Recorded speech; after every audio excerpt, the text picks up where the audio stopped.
सुप्रभात। कक्षा 8 की संस्कृत की कक्षा में आपका स्वागत है। आज हम द्वितीय पाठ विलस्य वाणी न कदापि मे श्रुता का अध्ययन करेंगे। ये एक कथा है जिसका अर्थ है मेरे द्वारा कभी भी बिल की वाणी नहीं सुनी गई। तो परिचय देखते हैं। प्रस्तुत पाठ संस्कृत के प्रसिद्ध कथा ग्रंथ पंचतंत्रम के तृतीय तंत्र काकोलूकीयम से संकलित है। पंचतंत्र के मूल लेखक विष्णु शर्मा हैं।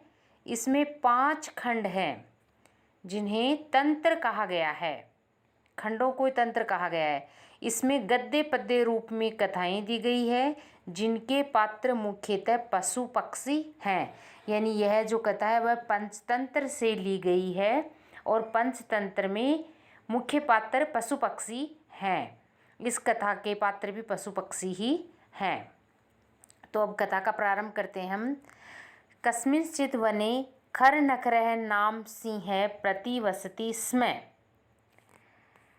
कस्मिंश्चित् किसी वने वन में खर नखर नाम का सिंह यानी शेर प्रतिवसति का अर्थ है रहता था।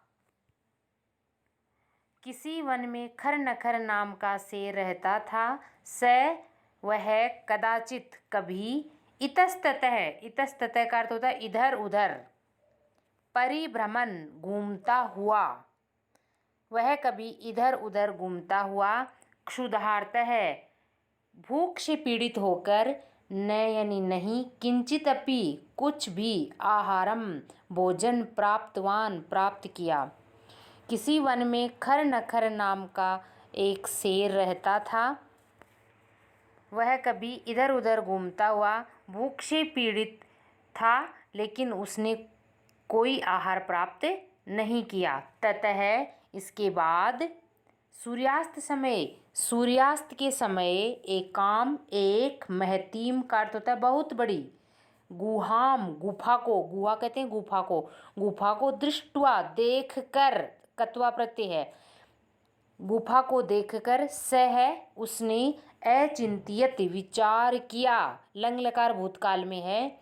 उसके बाद सूर्यास्त के समय उसने एक बहुत बड़ी गुफा को देखकर उसने विचार किया। नूनम निश्चित रूप से ये एक अव्यय पद है। नूनम निश्चित रूप से एतस्याम गुहायाम इस गुफा में सप्तमी विभक्ति का प्रयोग हुआ है। रात्रि के समय को अपि कह प्लस अपि संधि करेंगे तो हो जाएगा कह प्लस अपि कोई भी।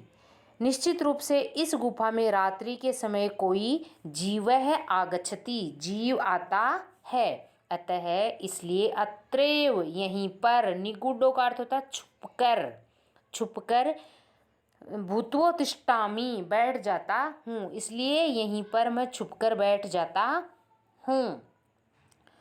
उसने विचार किया कि निश्चित रूप से इस गुफा में रात्रि के समय कोई जीव आता है इसलिए मैं यहाँ छुपकर बैठ जाता हूँ। एतस्मिन् अंतरे इसके बाद गुहायाः स्वामी गुफा का स्वामी गुहाया षष्ठी विभक्ति एक वचन है। गुफा का स्वामी जिसका नाम था दधिपुच्छ है।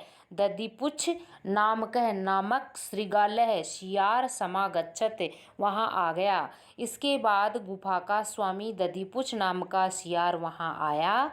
स च यावत पश्यति वह यह देखता है। यावत का अर्थ होता है जब तक। तावत यानी तब तक। वह जब तक देखता है तब तक सिंह पदपद्धति शेर के पैरों के चिन्ह। सिंह पदपद्धति का अर्थ है सिंह के पैरों के चिन्ह गुहायाम गुफा में प्रविष्टो दृश्यते प्रवेश किए हुए दिखाई देते हैं। गुफा में प्रवेश किए हुए दृश्यते दिखाई देते हैं। न च बहिरागता लेकिन बाहर नहीं आए हुए हैं। कि गुफा के अंदर शेर के पैरों के निशान गए हुए तो हैं लेकिन बाहर नहीं आए हुए हैं। बही का अर्थ होता है बाहर, रह का विसर्ग हो जाएगा, आगता आए हुए हैं, बाहर नहीं आए हुए हैं। श्रीगालः अचिंत्यत, इसके बाद सियार अचिंत्यत विचार करता है, सोचता है। अहो अरे विनिष्टो अस्मि, आज मैं मारा गया। मैं अस्मि खुद के लिए आया है अहम के स्थान पर, विनिष्टो नष्ट हो गया, आज मैं मारा गया। क्यों मारा गया? नूनम अस्मिन बिले सिंह अस्ति इति, निश्चित रूप से अस्मिन बिले इस बिल में सिंह यानी शेर, अस्ति यानी है, इति इस प्रकार, तर्कयामी मैं विचार करता हूँ। निश्चित रूप से इस बिल में कोई शेर है ऐसा मैं सोचता हूँ। तत् किम करवाणी, तो अब क्या करें? एवं विचिंते, ऐसा विचार करके, वि उपसर्ग चिंत और लेप प्रत्यय, ऐसा विचार करके। दूरस्थ है, दूर स्थित रहकर, दूर स्थित होकर। रवम, रवम का अर्थ होता है, रवम का अर्थ होता है आवाज।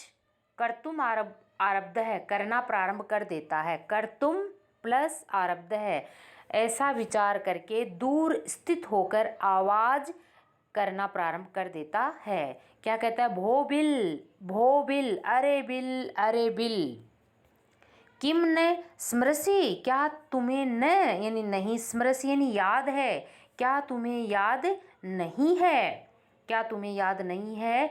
यद मया त्वया सह, कि तुमने मेरे सह, सह साथ, सह के योग में हमेशा तृतीय विभक्ति का प्रयोग होता है, इसलिए यहाँ पर भी तृतीय विभक्ति का प्रयोग हुआ है कि तुमने मेरे साथ समय है कृतो अस्ति, एक समय किया हुआ है, अर्थात यह शर्त की हुई है कि तुमने मेरे साथ एक शर्त की है कि यदा हम यद अहम, कि जब मैं बाह्यतः, बाहर से, बाह्यतः का अर्थ होगा बाहर से, प्रत्यागमी श्यामी लौट कर आऊँगा, जब मैं बाहर से लौट कर आऊँगा। प्रत्यागमी से श्यामी का अर्थ होगा लौट कर आऊँगा, जब मैं बाहर से लौट कर आऊँगा। तदा तब, तुम माम मुझको आकारी शेषी बुलाओगे, जब मैं बाहर से लौट कर आऊँगा तो तुम मुझे बुलाओगे, ऐसी शर्त तुमने मेरे साथ की थी, क्या तुम उसको भूल गए हो? ऐसा कह रहे हैं। यदि तुम माम न आहुयसी, यदि तुम माम मुझको नहीं आहुयसी बुलाओगे, यदि तुम मुझको नहीं बुलाओगे, तरही तो अहम मैं द्वितीयम बिलम यास्यामि, तो मैं दूसरे बिल में, यास्यामि का अर्थ होता है चला जाऊंगा। यदि तुम मुझे नहीं बुलाओगे तो मैं किसी दूसरे बिल में चला जाऊंगा।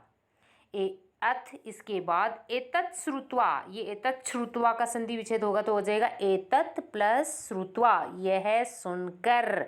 श्रुत्वा में श्रु धातु कत्वा प्रत्यय, यह सुनकर के सिंह अचिंत्यत, शेर ने विचार किया। नूनम ऐसाम, निश्चित रूप से, ऐसा गुहा स्वामी ने, इस गुफा का स्वामी, सदा समाहवानम करोति, सदा ही इसको बुलाता है, समाहवानम करोति, सदा ही इसको बुलाता है। परंतु मदभयात, आज मेरे भय के कारण, मदभयात में पंचमी विभक्ति है, मेरे भय के कारण, न किंचित वदति, कुछ भी नहीं बोल रहा है। उसने सोचा कि निश्चित रूप से इस गुफा का स्वामी इसको जब भी ये बाहर से आता है तो बुलाता है, लेकिन आज मेरे भय के कारण यह कुछ भी नहीं बोल रहा है। अथवा साध्विदम उच्यते, साध्विदम का संधि विच्छेद होगा, साधु प्लस इदम, यण संधि है यहाँ पर। साधु का अर्थ होता है उचित ही, साधु इदम उच्यते, यह उचित ही कहा गया है। एक श्लोक के माध्यम से समझाया गया है। भय संत्रस्त मनसाम हस्तपादादिका क्रिया प्रवर्तन्ते न वाणी च वेप्तु चादिको भवेत्। भय संत्रस्त मनसाम, भय से पीड़ित मन वाले की हस्तपादादि का क्रिया, हाथ और पाँव, हस्त यानी हाथ और पाद आदि का, हाथ और पैरों की क्रिया यानी कार्य करते हैं। भय से पीड़ित मन वालों के हाथ और पांव तो कार्य करते हैं, परंतु प्रवर्तन्ते न वाणी, वाणी उनकी कार्य नहीं करती है, मुँह से वाणी नहीं निकलती है, क्योंकि वेपथु च का विसर्ग हो जाएगा। वेपथु में वेपथु प्लस च प्लस अधिको इस तरह हो जाएगा। वेपथु का अर्थ होता है कंपन, अधिको यानी अधिक, भवेत होने के से, शरीर में या हाथ पांव में कंपन के अधिक होने से उनकी वाणी कार्य नहीं करती है। तो भय से पीड़ित मन वालों के हाथ पांव आदि तो अच्छी तरह कार्य करते हैं, लेकिन कंपन की अधिकता होने के कारण उनकी वाणी कार्य नहीं करती है। इस प्रकार कहते हैं। शायद और विचार करता है कि इसी कारण गुफा का स्वामी आज नहीं बोल रहा है, क्योंकि वह मेरे से डरा हुआ है। इस प्रकार विचार करता है। तद हम अस्य आह्वानम करोमि, इसलिए मैं इसका आह्वान करता हूँ, आज मैं इसको बुलाता हूँ, ऐसा शेर सोचता है।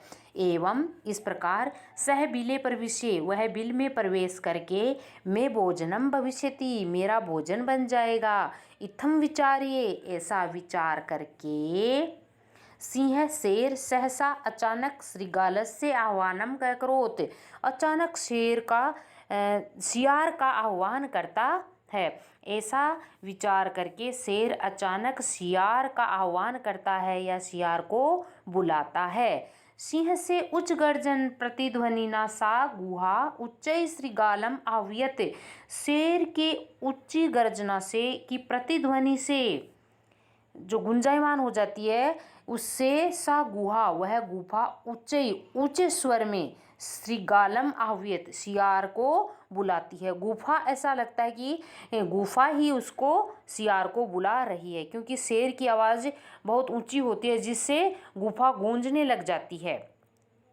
तो अनेन इससे, इसके द्वारा अन्य अपि दूसरे भी पशु भयभीता अभवन भयभीत हो जाते हैं, इससे दूसरे पशु भी भयभीत हो जाते हैं। श्रीगालोपि और शियार भी ततः दूरम वहाँ से दूर पलायमान है, पलायन कर जाता है या चला जाता है।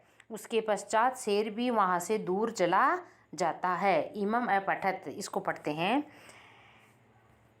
अनागतम यह कुरुते स शोभते स सोचेते यो न करोति अनागतम वने अत्र संस्थस्य समागता जरा बिलस्य वाणी न कदापि में श्रुता। एक श्लोक के माध्यम से इसमें शिक्षा को दर्शाया गया है। अनागतम आए हुए दुख का, यह जो कुरुते करता है, स शोभते वह सुशोभित होता है। जो अनागतम का अर्थ होगा आने वाले दुख का, जो नीचे दिया हुआ है सोचेते, सोचेते का अर्थ होता है विचार करता है।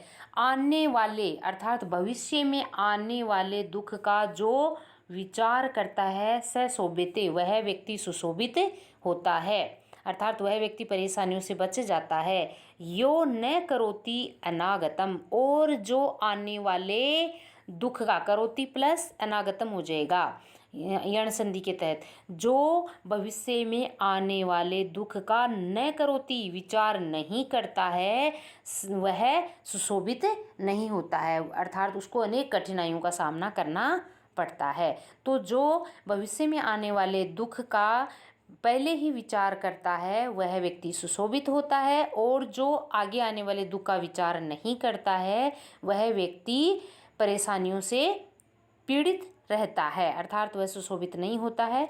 वने अत्र संस्थस्य, वने अत्र यहाँ वन में, संस्थस्य रहकर समागता जरा, जरा का अर्थ है यहाँ पर वृद्धावस्था या बुढ़ापा, समागता आ गया। मुझे वन में रहते हुए यहाँ पर बुढ़ापा आ गया है, अर्थात बहुत लंबा समय हो गया है, वृद्धावस्था आ गई है वन में रहते हुए, लेकिन मैं का अर्थ यहाँ खुद के लिए, स्वयं के लिए, मैंने कभी भी बिल की वाणी न श्रुता, नहीं सुनी है, कभी भी मैंने बिल की वाणी नहीं सुनी है। इस प्रकार कहते हैं। धन्यवाद।